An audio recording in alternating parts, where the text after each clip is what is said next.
We're getting into it. Hello, everybody. My name is Russ. Welcome to the Russ Rantz stream and the Russ Rantz Podcast because, we just like to make things hard and do two things at the same time, which is awesome. So, and I'm actually super grateful again today. I just want to give a special shout out to the recent Russ Rantz guests because I try to be so organized, Russ Rantz listeners.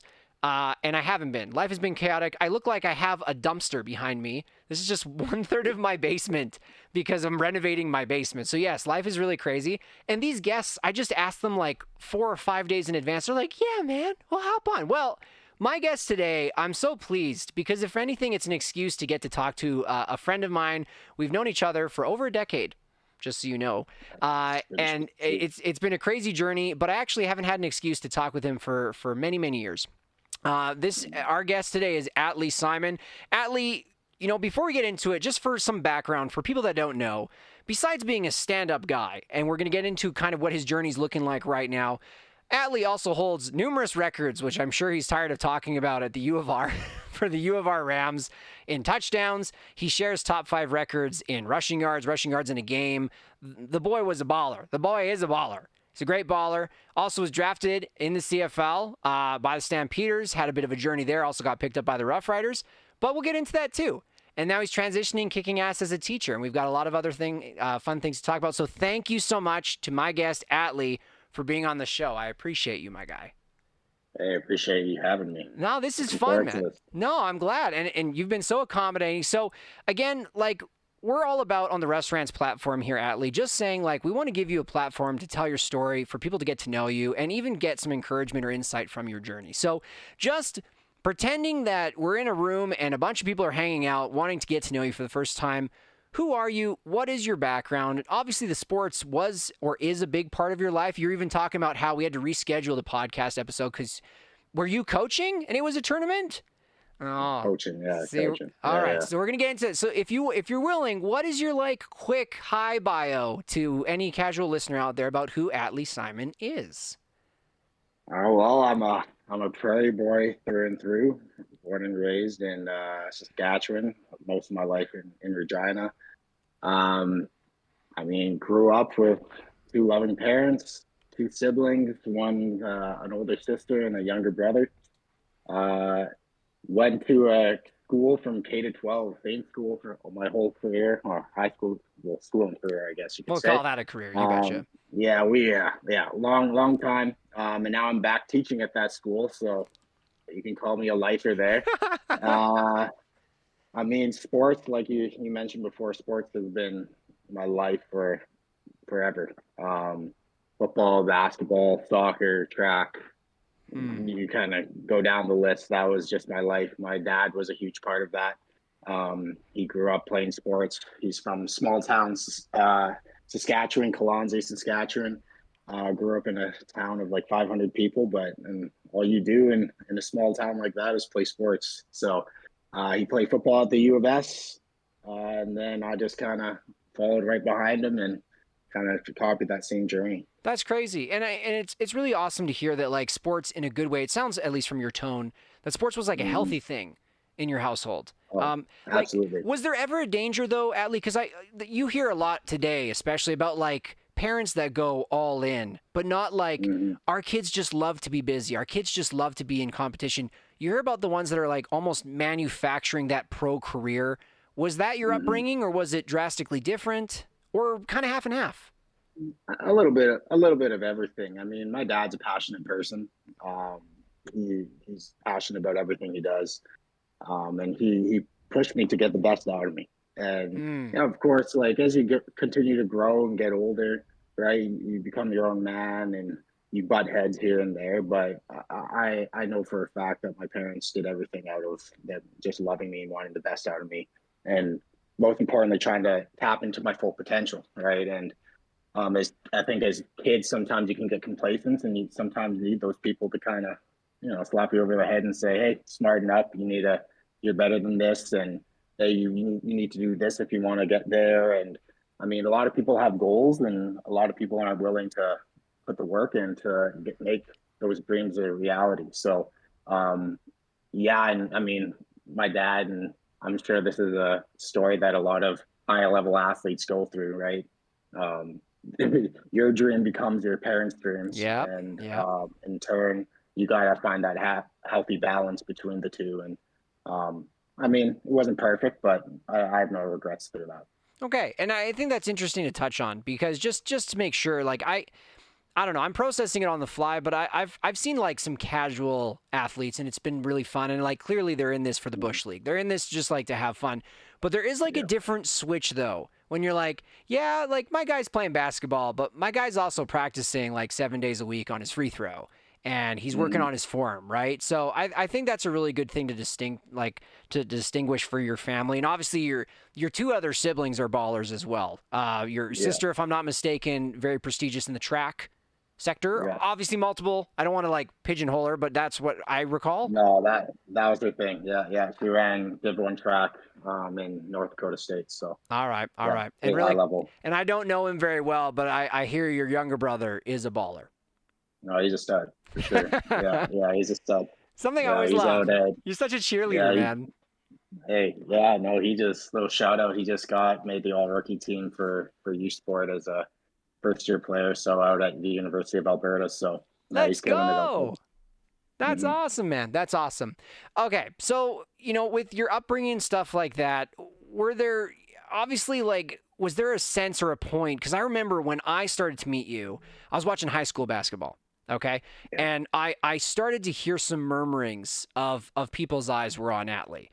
When did that feel like people were starting to watch you and be like more serious about, oh man, like there's next steps here? And how did you feel about that? Honestly, like was it like, oh shoot, or you're like, yeah, like this is what I've been working for, like this, I'm ready for this kind of thing, or was it a bunch of everything all at once at different seasons?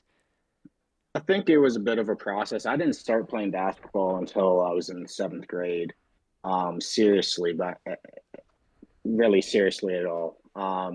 Then I started playing senior basketball because of the school I was at was so small. Mm-hmm. They were able to call up grade eight to play with the high school team, and I was one of those kids that was able to play. And then, but I'm happy I was able to because it gave me 2 years to kind of be the young kid on the team to kind of learn from the vets. And Safe place we to had grow, always so to had speak. yeah, absolutely. It was never pressure for me to just jump right in and be the guy. I kind of had 2 years to really kind of grow and mature as a player and a leader. And then once I hit grade 10, I don't know, I made the provincial team in Saskatchewan and I Mm. went to nationals there and I played well and then came back in high school and we I was the kind of the guy on the team, so I Mm. was able to excel there. And after that, Regina's a small town, right? It's if you're a good athlete, your name pops around really quick. And I was also excelling at football at the time, so it's just kind of my name was kind of bounced around in both communities. And before you knew it, everyone knew my name, and I didn't know them, but they knew me because I was putting up big numbers in sports. So it was cool though. I mean, as that's every kid high school kid's dream, right? To be the man on a team. And I'm just happy that I had the school that really and people around me to keep me level headed and keep me humble, and that was really just what kind of kept me grounded. How did that feel when it started to gain momentum? Because obviously, yeah, your trajectory's going. You're clearly seeing, and I think obviously as an athlete too, you've put in the work, and you're like, this is Hmm. paying off. Like this is it's getting fun now because all of my Hmm. late night sessions or early morning sessions or the additional workouts, like I'm setting myself apart. And like you said, in a small city or a small town, it's like, well, the name is passing around, and now people are like, hey, what up, Atlee? And you're like, oh, how did that start to feel? Did it ever get old or awkward, or was it like a blessing and a curse, or was it a pretty positive experience throughout that season? I mean, it's mostly positive. I mean, it's yeah. I don't really think I had any moments. There's got to be a couple awkward moments I had throughout my life where a person came up to me and I played soccer with them back in when I was 8 years old, Oh and gosh, now they're trying to be what? homies You're like, now that we're in high school. Like I no. don't remember you type thing, but other than that, I mean, people are just trying to cheer me on, and I mean that's all you want. It's better than having some haters out there and people trying to put you down. So for the most part, people would always try to be positive with me, cheer me on, and I mean, I had a great community around me, so there's nothing negative really about it. And I was looking up an article, Atlee, because I can't remember the provider. I'm trying to find it, but it was a paper kind of talking to you about your decision when you were assessing between basketball and football. Like, because you'd also, if I'm not mistaken, correct me anytime I'm wrong, but like, were you also getting offers on the basketball side as well as trying to assess football? Mm-hmm. Yeah, the U of R and a couple other schools are offering me both basketball and football. Um, it really just came down to I knew I had a longer career option in football. I was maybe a little bit better at football at the time. I was one of those athletes that was kind of juggling both Hmm. in high school. And looking back at it, like you see athletes now, high level athletes, they prioritize one or the two pretty early on in their high school career now. Fair, fair. And I was kind of playing both. And I got to the point where I got to university and I assessed it. I couldn't do both. And I was too prideful, right? I was Hmm. too prideful in the fact that if I was going to try to do both, I wouldn't be the best The at either, best. right? Hmm. And that was my goal. I was always trying to be the best. I was always trying to stand out. And I knew I wouldn't be able to do that successfully if I was trying to play both at such a high level. And I couldn't do it to the team and I couldn't do it to myself. So Very fair. um, leaned to football. I mean, it worked out well. There's a little part of me that always wishes I could have played basketball. I would probably say basketball is my first love in terms of sport. Hmm. Um, but now I'm seeing the fruit of that after my athletic career. So Which it's we'll all get good. into, which is so awesome because there's Yeah. so much, and that's why I'm like, man, like we could camp on this topic forever. But I'm like, frick, there's just too much. So then, really quick, when you did bid adieu, I will ask this again probably later because you kind of already touched on it, so we might as well dive into that just very briefly. But like, how hard is it and was it for the what if game? Like, what if I had chosen basketball instead of football? What if I had accepted this offer instead of this offer? Did it ever haunt you or not really?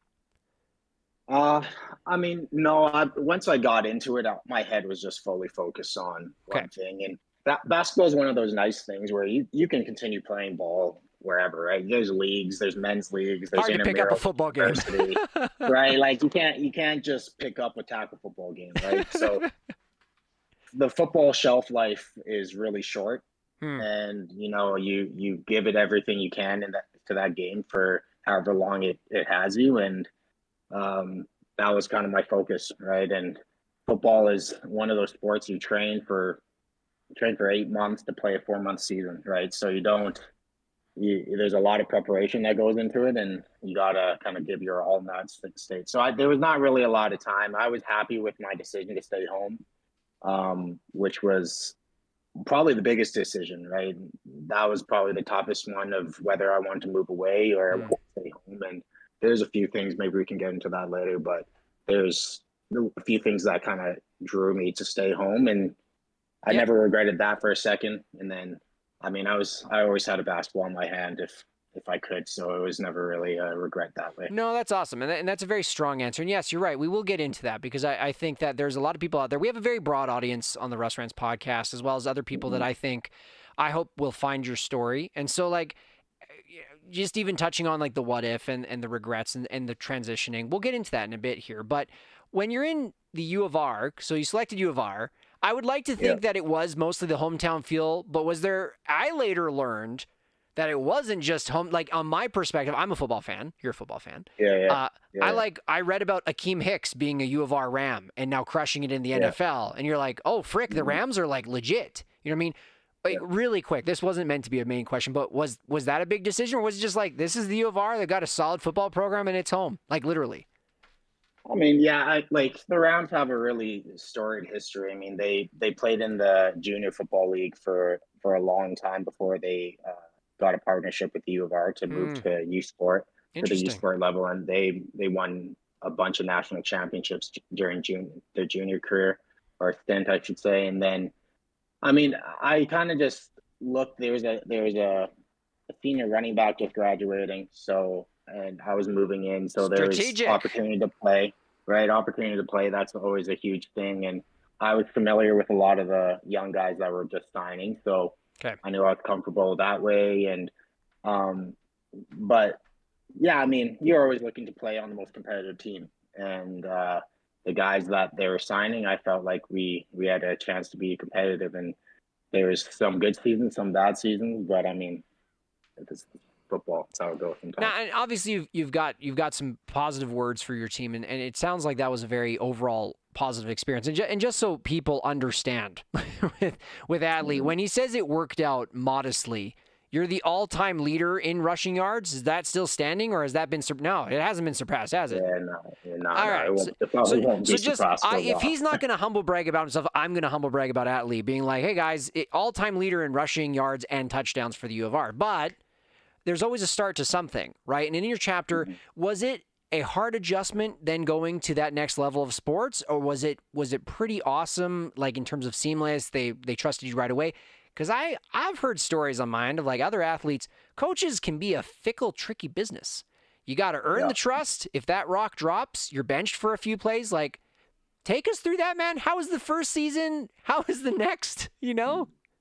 The rookie season was tough. I mean, I went from being the guy that got the ball like 40 times a game. Yes. And that's not an exaggeration. I got like, high school RMF. I got it probably 30 to 40 times a game if I could. And then I went to, I think my first 3 games, I think I maybe got the ball a handful of times throughout those 3 games. Wow. I just remember after my first game, we won, and it was this big win, and it was awesome. I didn't barely touch the field, and I was walking off the field, and my coach could tell that I wasn't happy, and he was just like, "Oh, don't worry, we'll get you in, And I just thought to myself, man, I didn't sign myself up, and of course, like I was a prideful kid in the sense that I was looking at the guys in front of me who were great dudes. I think, like, first off, the 2 dudes that were in front of me were amazing mentors to me. Sure. I stay in touch with them still to this day. But in my head, I'm like, I know I'm better than these dudes. Even I got the stuff. Give me the ball. But it was honestly just it was good because it gave me some time to get caught up to the speed. And it kept me humble. I mean, that's the name of the game as an athlete. I mean, you see so many guys' heads get out of proportion, and again, part of that journey was having that community around me to keep me grounded and just keep me patient. Say, hey, you're gonna get your time, and when you do, you gotta take advantage of it. And it was like 3 games left in my rookie year. I get my first start out in UBC, and I run for like 130 and a touchdown. And then next game, I think it was if we lost, we're not making playoffs essentially. And my dad wakes up the morning of the game, and the night before, he writes on a piece of paper 150 as the number of yards that I'm going to run for or get. And he puts it under his pillow. He wakes up and he tells me, I put this under my pillow today. And I was like, okay, no pressure. All right, love you too, Dad. Thank you. Yeah. And ran for 150, 4 touchdowns, and like 70 receiving yards or something. Oh my Lord, Atlee. That was like that was kind of my coming home. That was the moment. Home party. Yeah. And then after that, it just kind of, I don't know, took off from there. Are there any fun or unique memories? Because it's tough. I have a few other friends that were semi-pro or pro just for very short stints, and they take for granted. I've just noticed in talking, they're like, yeah, we like flew and went to this hotel. And I'm like, bro, wait, like, I'm not a pro athlete. Like, I know this is boring stuff to you. Give me the goods. Like, what was this like? So are there any fun memories or interesting times where you're like, I'm a college athlete. Like, this is cool. Like, whether on the bus or tournament or not tournament, but playoffs, like, you know what I mean? Was there anything that stands out to you where you're like, this is fun. This is really cool. I mean, all the road trips were the best part. I mean, unless you lost after a loss and you had a long bus ride home, that was the not fun part. But is it dead silent, or are there some people like, complaining in the background? You're like, dude, I'll punch you, Well, football is one of those sports you get beat up, right? It's like you just went to war and your body's people need a full week people just need a full week just to get 80% ready to go for the next game, right? So Yeah.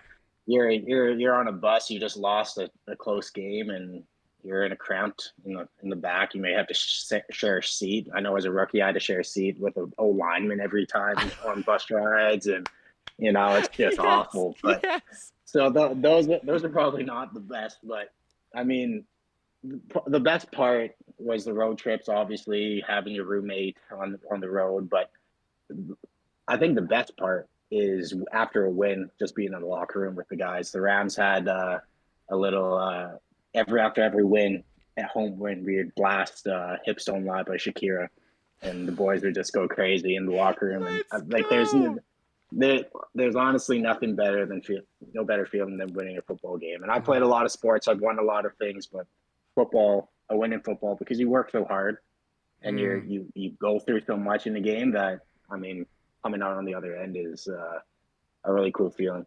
That's awesome.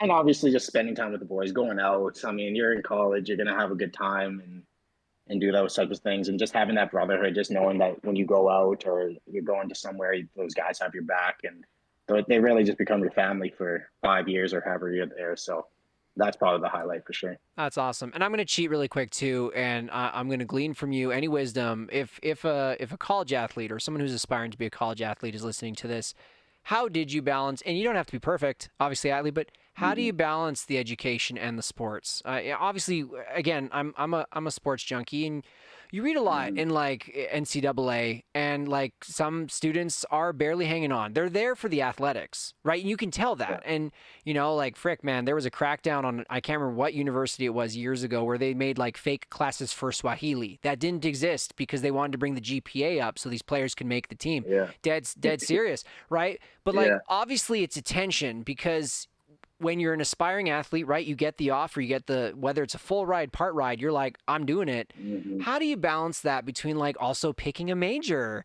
and classes and studying, but you also have a game on Saturday? You're like, how does that work, Atlee? Yeah, I don't think people understand. High school is one thing. High school is one. You can just hand in anything you want. Like you can just complete something in high school and pass, right? Totes. Not the reality in university. And I mean, it's a process. I mean, I know I'm watching my brother go through it right now in his first year. And he moved away, and now he's playing at a high level and he's going to school. And I remember going through that myself. It's just a process of learning the tricks and trades of university, right? You got to learn what your prof likes. You got to make study habits. In terms of choosing a major, I mean, I went in thinking I was going to go into business, and I quickly realized I hated business after my first semester.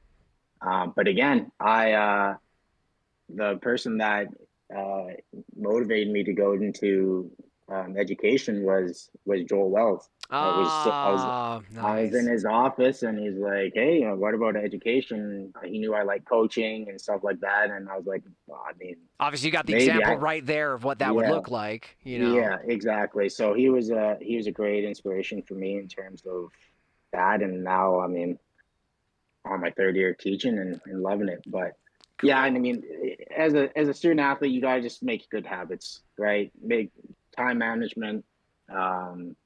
Good habits, go into something that you want to learn. Yes. And that can be a tough thing, but take your time. You're not in any rush. If that means it takes you 6 years, it took me 6 years to graduate. I didn't know that.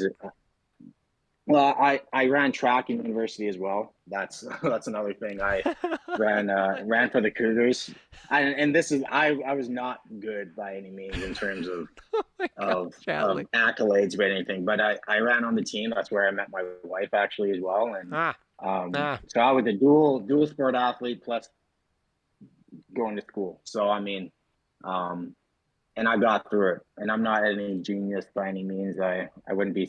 I'm a smart guy, but I'm not a brainiac. But it's just through hard work and time management. Again, learning the tricks of university. No, I think that's really good. And again, like anyone listening, even in the future, I've always been shocked how like I forget about an episode and someone's like, "Hey, I really appreciate this episode." It was like 4 years ago. And you're like, "Oh, cool. I'm glad that worked out for you." Like I forget what I talked about, but for anyone that's even balancing that, I know it's hard because this is your passion and the dreams are soaring sky high. Like I can only imagine as you're crushing records, you're like, oh, I'm flat out killing it. Like this is cool. This is a reality, right? But anyone that's just balancing that out, I would just urge it. We're not trying to lecture, just don't discredit your education because that'll come in handy. It'll come in handy when you decide to retire. It'll come in handy when you decide to step away. And I agree, Atlee, make sure it's something you're even remotely interested in. Don't just pick the MBA because 5 friends said, well, that's a no-brainer. It'll make you the most money. Please don't do that. You will switch or quit. Like, it's just not going to work that way. All right. Well, then, hey, man, give me the juice on this because I'm going to explain. Let me paint the picture here. All right. This is where I was sitting watching the CFL draft on my phone. And I was praying so hard. I'm like, yes, I am biased. And yes, I know he wants green.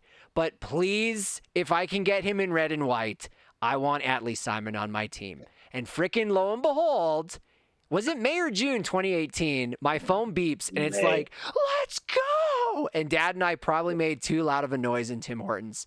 And we were yelling. So that's, and I was praying so hard. I'm like, yes, I am biased. And yes, I know he wants green, but please, if I can look like many will never go through the process you did to get CFL Combine too. So what's that world? How'd that all start?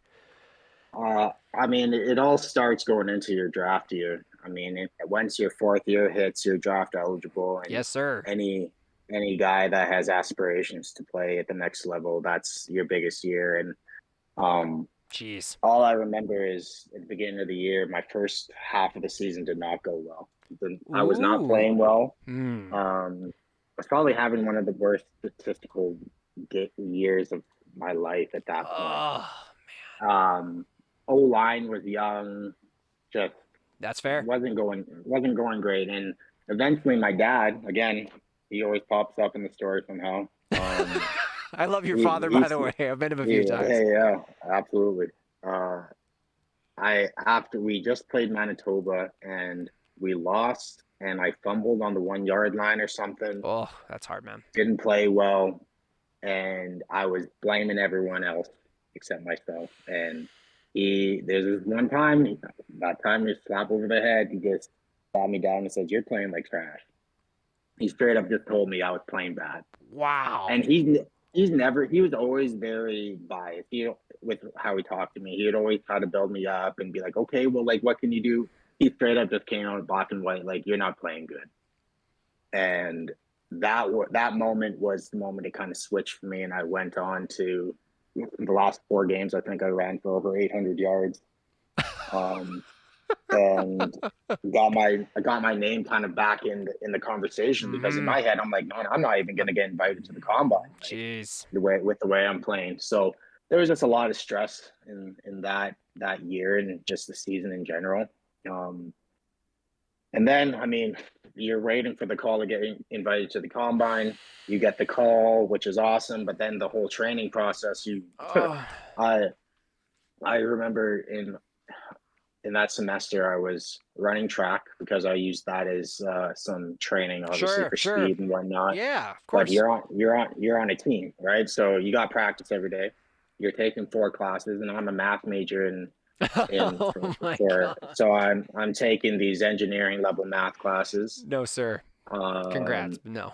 And then I'm lifting multiple times a week, obviously as well. I don't think I've ever been more stressed. Oh God, man, that sounds terrible. that was not a fun time.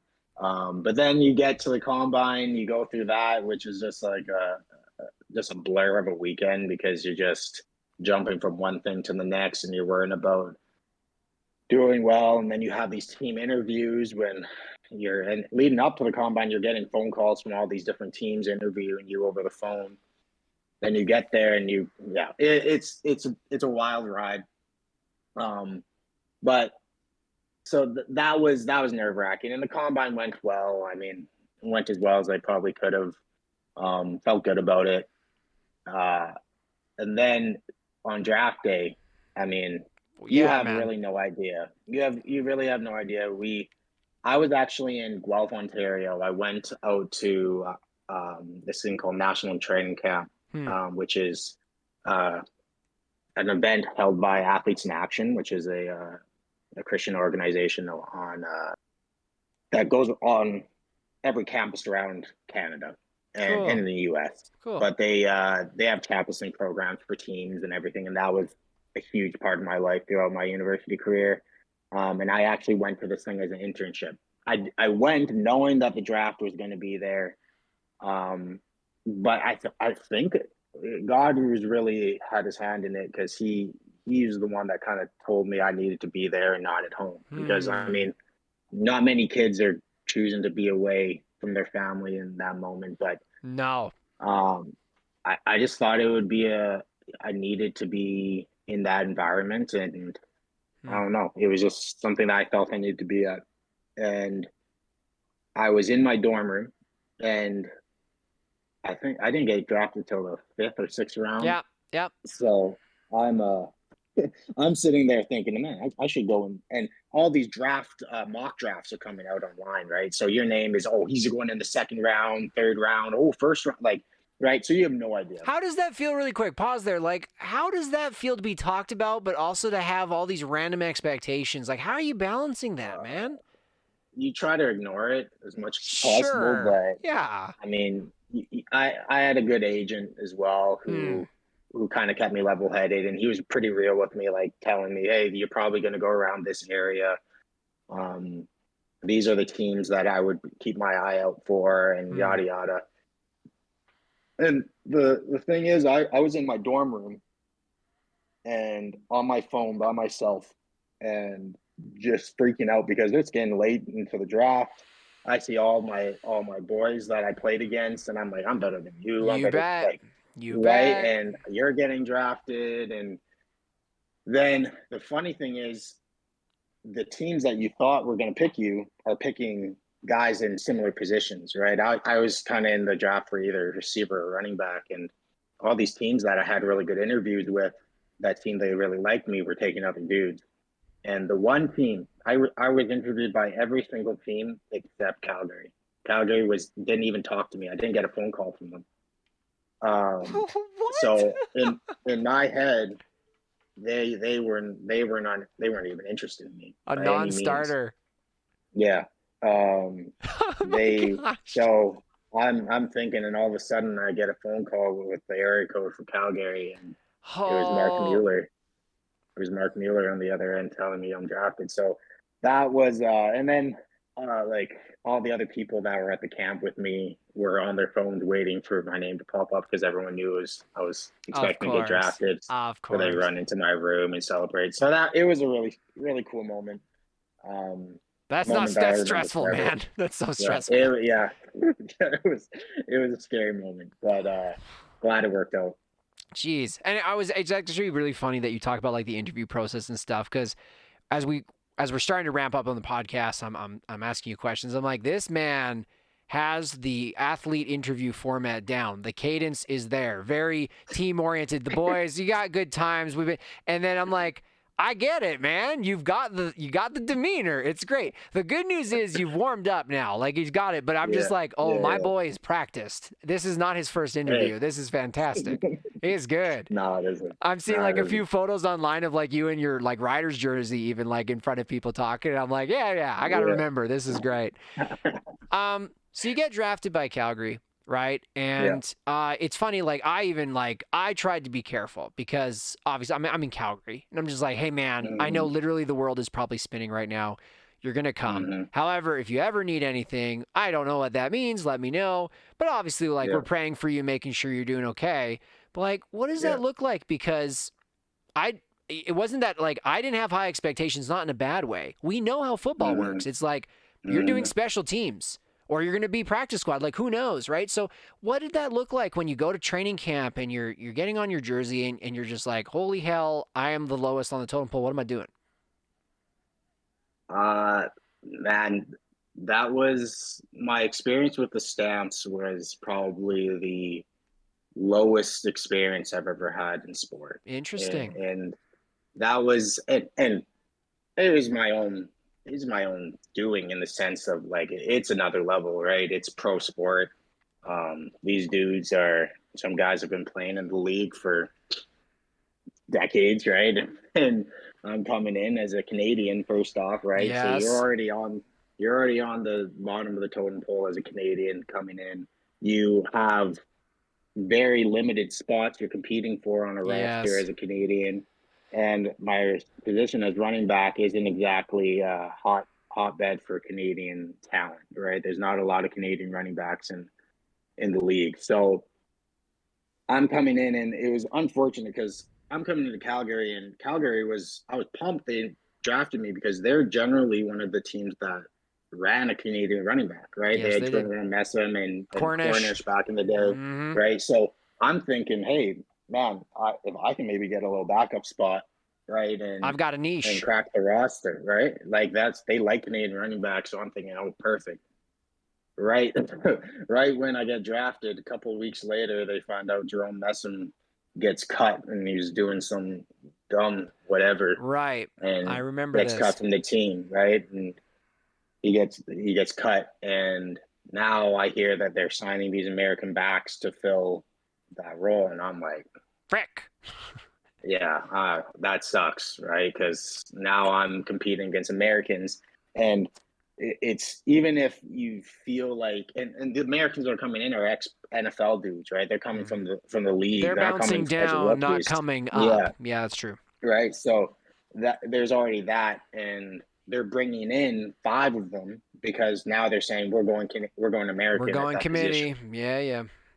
So I was in a tough spot. I barely got any snaps in camp. I was kind of just sitting on the sideline, getting 1 or 2 reps of practice type thing, and kind of going through it as a rookie, right? And in my head, I'm like, I'm doing well with the reps I'm getting.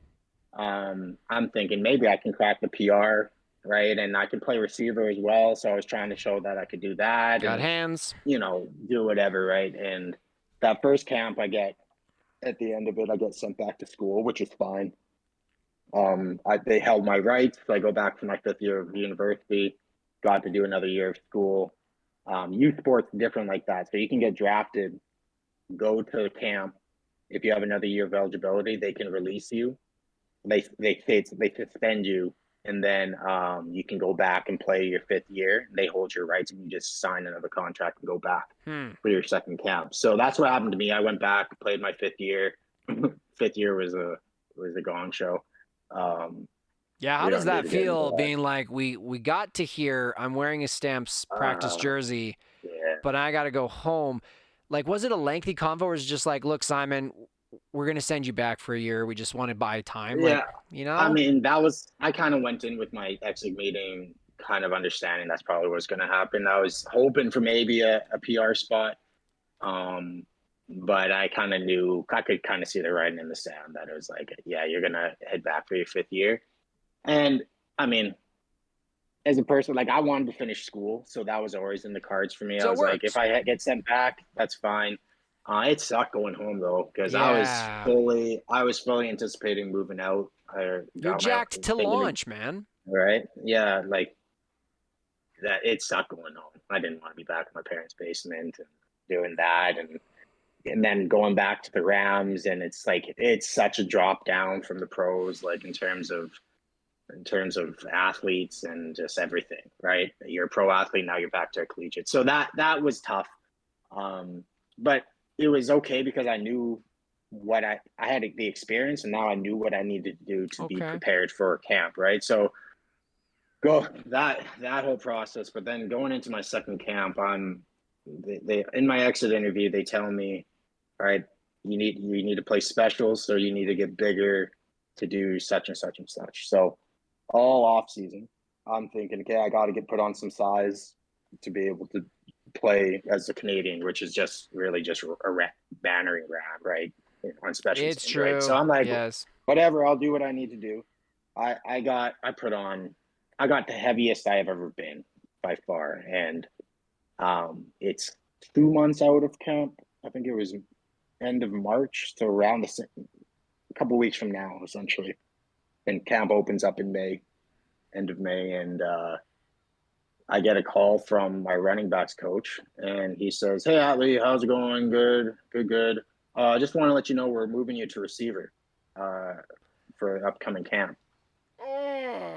And You're I so asked him, heavy. like, You're so heavy. dude, I was 210. I'm only 5'11". I was 210.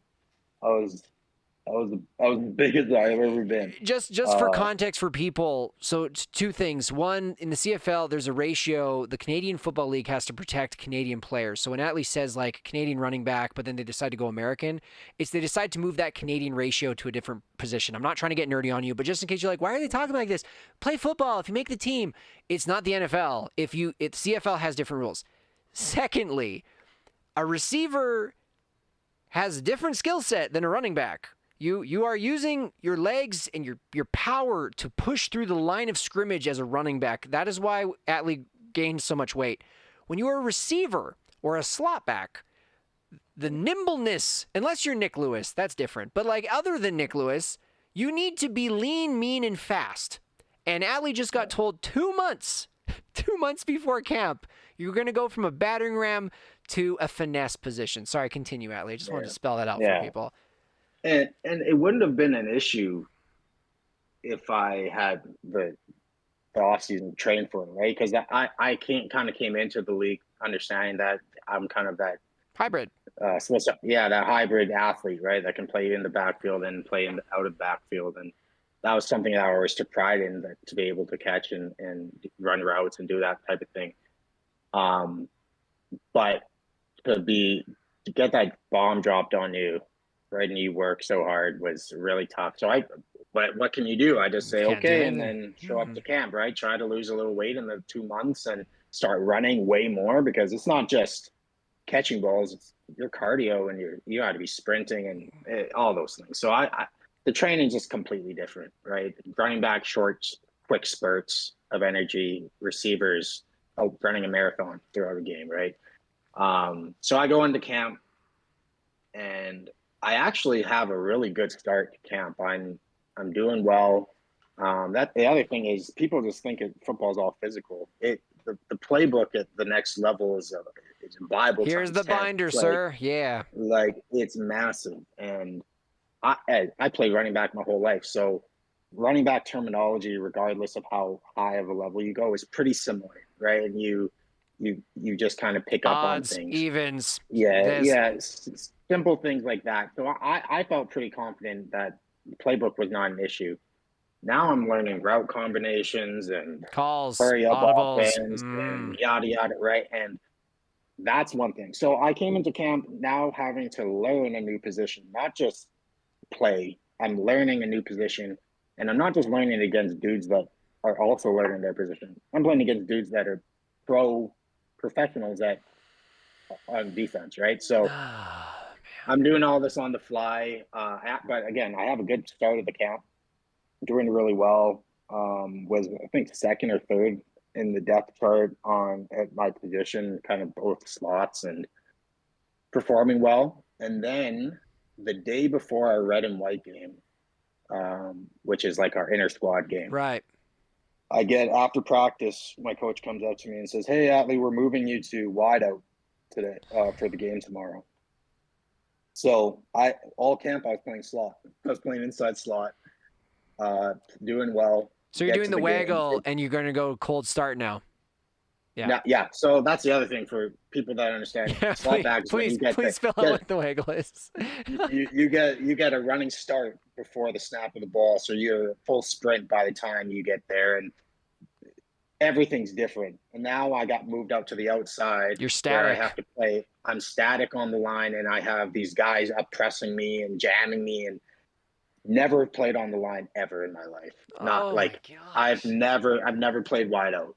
And it's like two shifts in discomfort. 2 shifts. Oh my gosh! Continue. Jeez.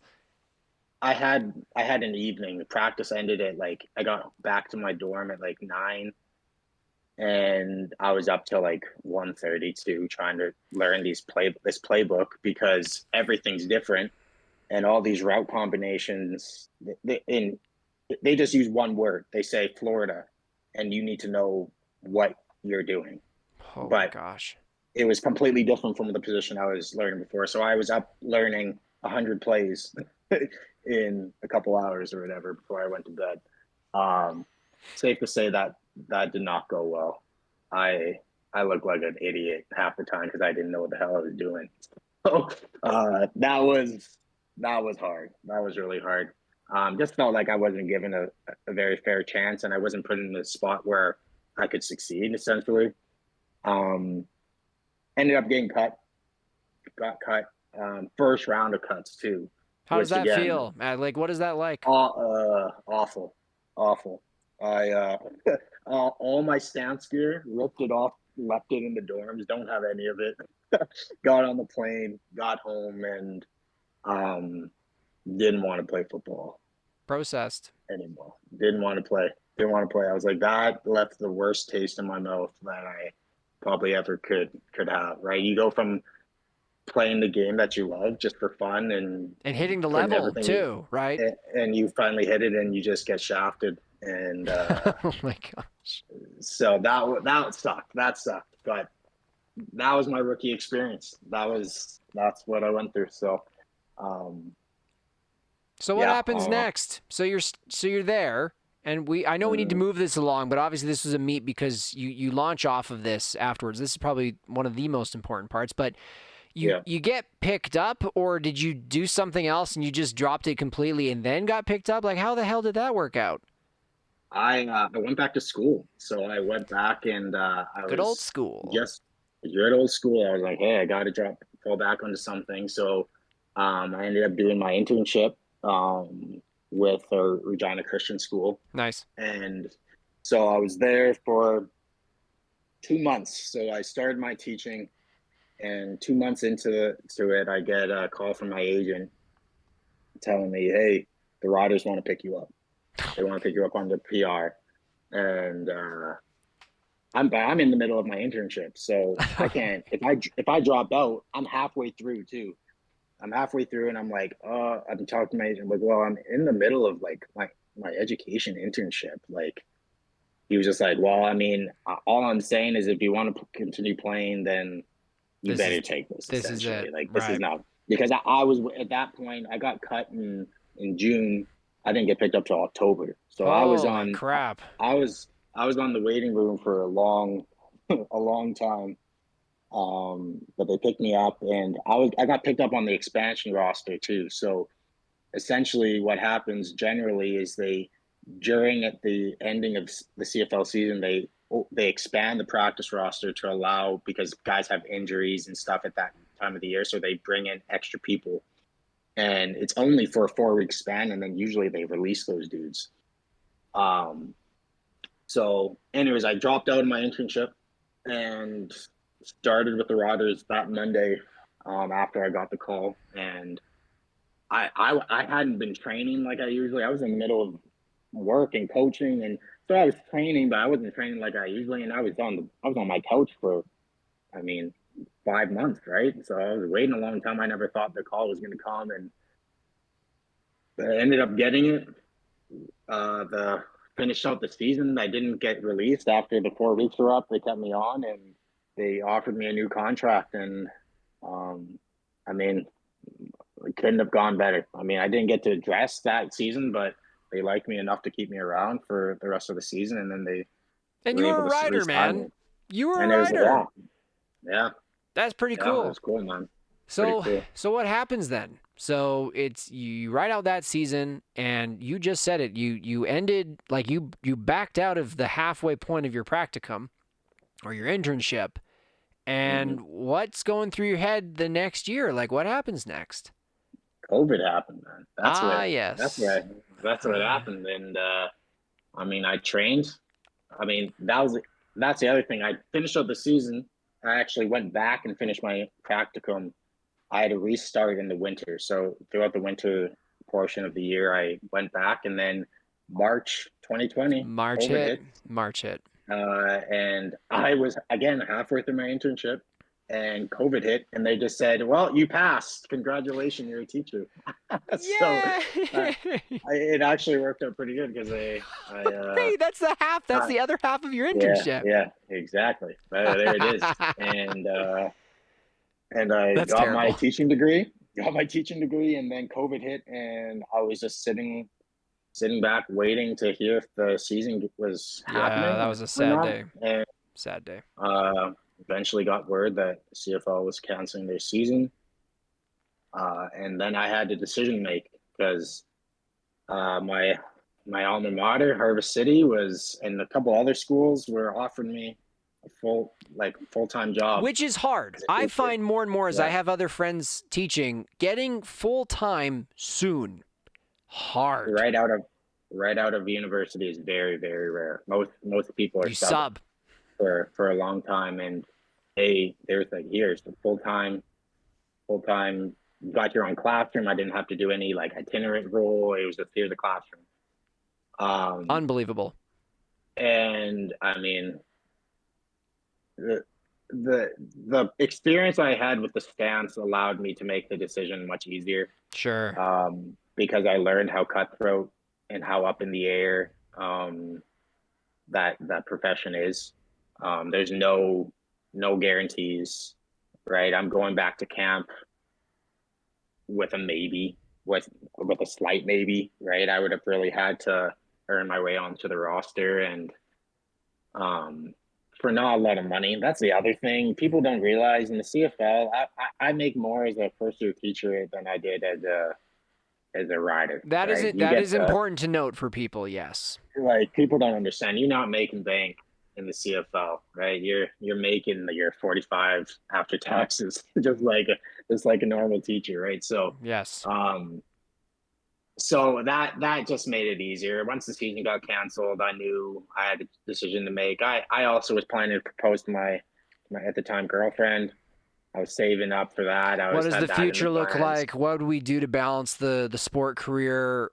We're gonna get married. Yeah, COVID is here. That's a lot. It was just there's too many question marks, and the one thing that seemed like a sure thing was some stability in that. And I was going back to a place that I grew up in. I go to that home church. I went to the school from K to 12. There's familiarity and safety there. So I just said, I'm hanging them up and taking this job. And man, I couldn't be happier that I did, because that was my next question. Yeah. Like, how did that feel when you finally made that decision, before we go into your chapter now, which I'm excited to talk about, but like, you've worked so hard. It's a long journey. Yeah. It's not just days or weeks. It is years. And there's a lot of things that have to go right to get drafted. There's a lot of things, health, perform, audition, they like you. So you go through all this. And I find that very fascinating and very eye-opening, especially about the Calgary experience. Were you relieved? A bit sad? Were you excited? Like, what does that feel like when you announce it? You know, Atlee Simon says he's hanging up his cleats. It was a bit of everything. By the time I announced that I was retiring, I was already like 3 months into my first year of teaching. Okay.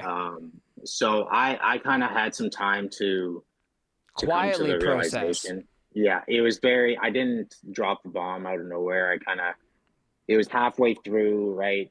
The CFL season would have started by then, and yada yada, and I just got to the point where I felt good about it, because I could have very well taught for that year and then went back to camp in June with the Riders and just said, thanks for the job. I'm going to go play football. But I just felt so at peace with where I was at in life. I didn't find myself missing the game. Right. That'd be huge. My body was finally healing. I had a bunch of nagging little things that I was dealing with at the time, and I was happy. I don't know. It was really a God thing. I mean, COVID was awful, but I think COVID was also. But it kind of put a hard stop to that whole notion right there. It ended that chapter for me and started a new one, and I'm 100% like sure that I'm where I'm supposed to be right now. So it was hard. Obviously, that was my identity for my entire Yeah. life up to that point, right? I was a football player, I was the athlete. Now I'm going to be the teacher, right? It's like, oh, that's kind of the step Was that down in fun to terms shift of. though? You might as well go into it, man. Like where you went next. So you're working at your alma mater. You get Hmm. married, but Hmm. was there a void that took a while to avoid? Like I'm not trying to dramatize this at all, but Hmm. but like you said, this was a huge part of your life, and there's a huge routine to your life, Hmm. and then you've now Hmm. said I'm good. But now you're moving Yeah. into new routines. How was that transitioning into the next season? Did you have to fill a big gaping hole with a bunch of stuff, or was it like, oh, it's kind of nice not to be broken, and like I got spare time? Like I don't know, like what is that like?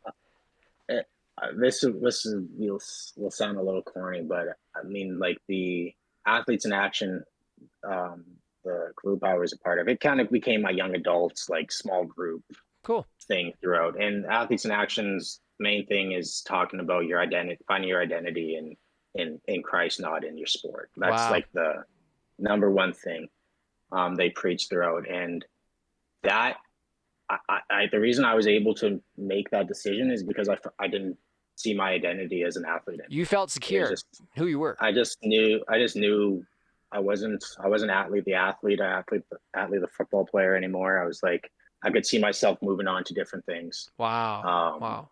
and I mean, I'm fortunate. Most people don't have that as an athlete, right? They're still living the dream. They're stuck in the past, and there's still I always find myself reminiscing about things here or there, but I was just at peace. I was just like, yeah, I'm not a football player anymore.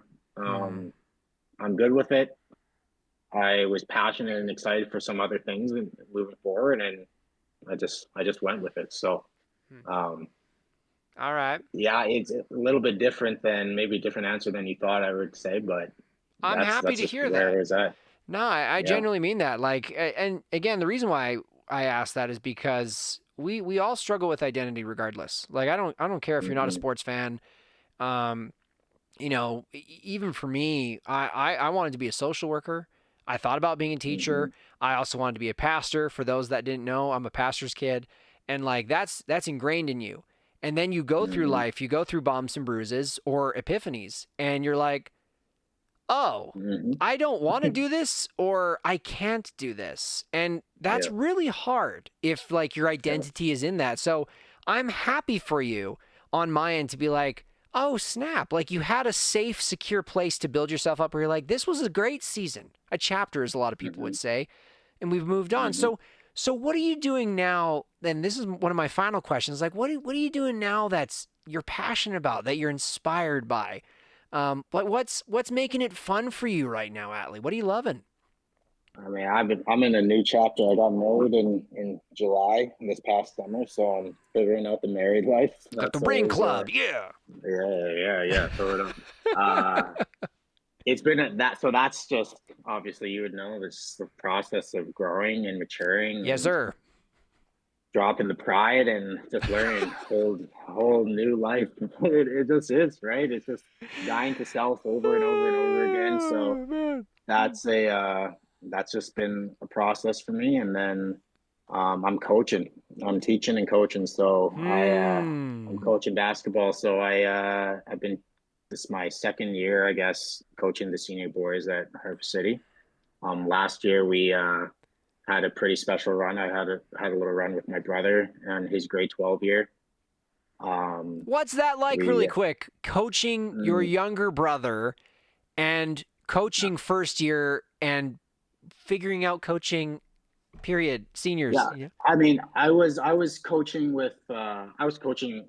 Harvest Cities for a long time at the time. Right. I only assistant coached though, so throughout university, I'd always help out ever since my brother got So into you grade were nine. around. So This was not I was a around, random thing. Okay. yeah, and I've been around basketball my whole life, so I always have found coaching to be enjoyable. But then my second year teaching, because there was no basketball season during that COVID year, and then Right. um, so it's my brother's grade 12 year. We have a really special team. We're a 2A school. So size of school, it goes 1A all the way to 5A is the biggest schools. We're not a big school by any means. We're a 2A school. We classified for 5A. So we're Oh playing against my schools God. with like thousands, and we won both the city championship and the provincial championship last year. So, Let's go, Atlee. um, Let's go. yeah, so Congrats. that was an amazing feat to be a part of and to do it with my brother. And to answer your question about how is it coaching my brother, we've been he's 8 years younger than me, so Hmm. he's like for a lot of the time he was like my little kid. Like Yeah, yeah. I just it was never really like a friendship for the most part early on, and then once he got into his teenage years, right, then we have similar interests and whatnot, and then we just became best friends, and Oh, that that's kid's my awesome. that kid's my best friend. So it was funny because I was teaching him in the classroom. I taught him a couple classes and then coaching him, and then we'd go home and we'd game together and just chill. So it was a pretty good setup. That is an absolutely Um, surreal experience. That's yeah, amazing. yeah, Wow. yeah. No, definitely a memorable way to start my career as a teacher. So, Yeah, I um, coached and taught my but brother and then hung out with him after school. It's totally yeah, fine. just it was chill. It was good. But now, yeah, I'm still coaching. Wrapping up this season, my second year right now, and it's been a bit of a different year. We have a lot of young kids, which is pushed Development me year, to baby. yeah, it really was, and it is. We're in a tournament this weekend, and it's just been cool to see a lot of these kids just grow, and that's the best part about teaching and coaching is just working with young people and seeing them just flourish and grow and mature, and seeing them at one point and then watching them grow to the next point is the most rewarding thing. And of course, education is important, but I got into teaching just because of relationships. I just like building relationships with people. I valued, like I said, I had such an amazing community growing up as a kid, and if it wasn't for the people that built into me, then I don't know what kind of kid I would have turned out to be, right? So Totally, totally. um, I'm just trying to be one of those people for these kids, and hopefully that they appreciate it. And if they don't, maybe they'll look back and appreciate it then. But um, yeah, man, just teaching, coaching, married life. Be married. That's Yes, sir. Yes. that's the name of the game right now. Hmm. Enjoying it, simple life, but seeing a lot of fruit in it. So Hmm. it's been good. No, I appreciate it. And obviously, again, thank you so much for even just agreeing. Like I said, guys, Atlee and I haven't chatted like one-on-one or directly, I think, oh my gosh, probably 10 years, really, if we had to Yeah, guess that. since I've been in high school. I was Yeah, a youth group leader, guys, and Atlee was in youth group. That's the dynamic yeah, we're seeing here. I will yeah, offer yeah. you this though, Atlee. Like before we close, like you know you've got a bit of a mini platform here. It's fun to unravel your story, and it's crazy the amount of times you like we could see and hear the cadence, like even the Calgary journey. It's just like Mhm. wow, like the low. You know what I mean? But from your journey and your story, its final remarks, is there anything, if someone's listening and whether they're an athlete and they're aspiring for awesome things and they're dreaming, or they were told by their coach or their dad or whoever that they suck right now, like, you know what I Mhm. mean? Or like you go into something preparing with all your might and then you get the carpet pulled out from under you. What are your final words to anyone listening to your story being like, oh my gosh, how do I make this work?